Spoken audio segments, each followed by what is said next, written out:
Agency আমরা যৌথভাবে এই রায়ের বাজার বুদ্ধিজীবী কবরস্থানে আমাদের যে 114 জন শহীদের কবর আছে সেটি আমরা সরজমিনে দেখার জন্য এসেছিলাম। আপনারা জানেন যে আমাদের জাতিসংঘ রিপোর্ট অনুযায়ী 1400-এর মতো আমাদের শহীদ হয়েছে এবং আমাদের প্রায় 15 থেকে 20 হাজারের মতো আহত এবং পঙ্গুত্ব বরণ করেছে। 25 হাজার পঙ্গুত্ব বরণ করেছে। আমরা আজকে মূলত আমাদের তদন্তের একটি অংশ হিসাবে এই গণকবর সরজমিনে পরিদর্শনের জন্য এসেছিলাম। আপনারা জেনে থাকবেন যে আমরা ইতিমধ্যে 834 জনের মতো আমাদের যারা শহীদ হয়েছিল তাদেরকে আমরা শনাক্ত করতে পেরেছি, তাদের গেজেটভুক্ত হয়েছে। তার বাইরে যে 1400 জনের মধ্যে আরও যারা আছে তাদের মধ্যে আমরা সন্দেহ করি যে আজকে যে গণকবরটি 114 জনের আছে তারা আছে। আমাদের জোরাইন কবরস্থানে সেখানে একটি গণকবর আছে, আমরা সেটাও পরিদর্শনে যাব। আমাদের মাতোয়াইলে একটি গণকবর আছে, সেটা আমরা পরিদর্শনে যাব। আমাদের নারায়ণগঞ্জে একটি গণকবর আছে, সেটা আমরা পরিদর্শনে যাব। আমাদের একটা মুন্সিগঞ্জে একটা বড় গণকবর আছে, সেটা আমরা পরিদর্শনে যাব।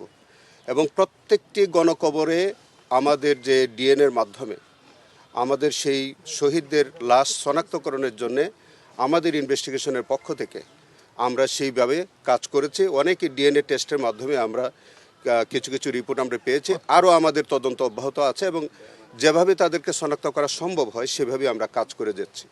আপনারা জানেন যে এই 4-5টি গণকবরের বাইরেও তখনকার সময় আপনাদের মনে থাকবে যে তখন অনেক হাসপাতালে অনেক ডেড বডি থাকতো যারা জুলাই যোদ্ধা শহীদ। তাদের এই ডেড বডিগুলো তখনকার হাসপাতালগুলো অনেকগুলো হাসপাতাল, সেগুলো আমরা চিহ্নিত করার চেষ্টা করছি। আমরা এখন এই হাসপাতালগুলোর নাম আমরা বলতে চাই না।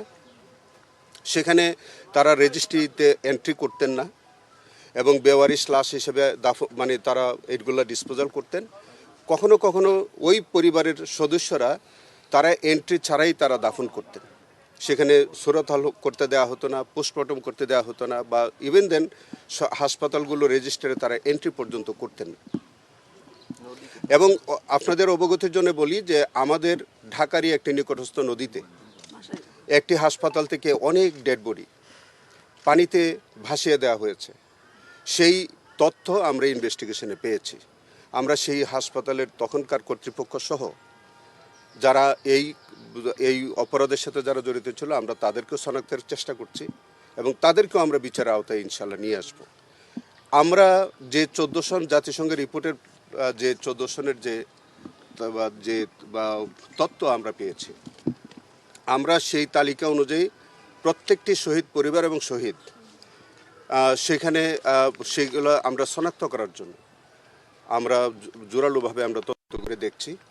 আমাদের জাতির কাছে আমাদের কমিটমেন্ট যে প্রত্যেকটি শহীদের আমরা তাদেরকে শনাক্ত করে প্রত্যেকটি শহীদের বিচার আমরা বাংলার মাটিতে নিশ্চিত করতে চাই এবং ইনশাল্লাহ আমরা কোনো অপরাধী এই হত্যাকাণ্ডের সাথে এই জেনোসাইডের সাথে যারা সম্পৃক্ত কোনো অপরাধী যাতে পার পেয়ে না যায় আমরা সেইভাবে আমরা কাজ করছি। আমরা আপনাদের মাধ্যমে আমরা জাতিকে প্রতিশ্রুতি দিতে চাই যে এই গণহত্যার সাথে যারা জড়িত, রাষ্ট্রের যত বড় ব্যক্তি হোক, রাষ্ট্রযন্ত্র যারাই জড়িত থাকুক, এবং যারা এর মধ্যে তারা যদি মনে করে থাকেন যে তারা পার পেয়ে গেছেন, তারা বুকার স্বর্গে বাস করছেন, আমরা আমাদের ইনভেস্টিগেশন আমাদের প্রসিকিউশন টিম এই প্রত্যেকটির বিচার ইনশাআল্লাহ আমরা বাংলার মাটিতে নিশ্চিত করব। আপনাদের আমরা একটা তথ্য আপনাদের মাধ্যমে আমরা শহীদ পরিবারের কাছে জানাতে চাই। যে সকল শহীদদের আমরা শনাক্ত করতে পেরেছি সেটা তো পেরেছি, যাদেরকে শনাক্তকরণের প্রক্রিয়া চলমান আছে, প্রত্যেক শহীদ পরিবারের কাছে আমাদের অনুরোধ, আপনারা আমাদের প্রসিকিউশন টিম অথবা আমাদের তদন্ত সংস্থার মাধ্যমে আপনারা মাঝে মাঝে আমাদের সাথে যোগাযোগ করবেন। আমরা যখনই যেটা উদ্ঘাটন করতে সক্ষম হব অথবা শনাক্ত করতে পারবো সেই তথ্যটা আপনাদের কাছে আমরা সরবরাহ করব। সেই জন্য আপনাদের অনেকেরই হয়তো কনফিউশন আছে কীভাবে কী প্রক্রিয়া আপনাদের এই তথ্যগুলো জানবেন। আমি সরাসরি বলতে চাই সেটা আমার কাছেও জানতে পারেন, আমার প্রসিকিউশন টিমের কাছে জানতে চাইতে পারেন, অথবা আমার তদন্ত সংস্থায় যিনি আছেন, যারা আছেন, তাদের কাছেও আপনারা এই ইনফরমেশনগুলো পাবেন। তবে আমাদের তদন্ত অব্যাহত আছে। আমাদের জন্য আপনাদের সহযোগিতা চাই।